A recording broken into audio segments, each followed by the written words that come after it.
Most DVRs, XVRs, and NVRs have a powerful feature that many people overlook: hiding live camera feeds.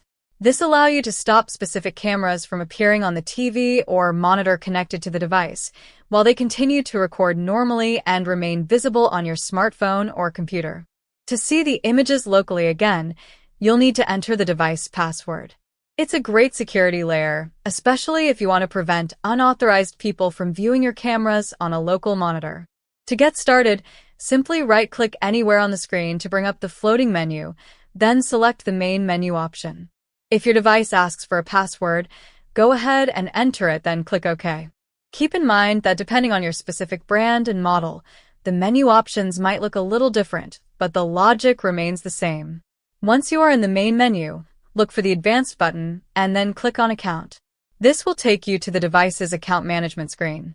Here, you just need to select the default user, which might have a different name on your system, and click the User Modification button. On the editing screen, you will likely see options for Monitor and Replay. The monitor settings control whether the cameras are displayed on your TV or monitor, while the replay settings define if recordings can be played back without a password. Now, simply uncheck the monitor boxes for the specific channels you want to hide. When you're finished, click OK to save your changes and click OK again to dismiss the confirmation message. That's it. Once you log out of the current account, those camera feeds will be blocked on your screen and will only reappear after the correct password is provided.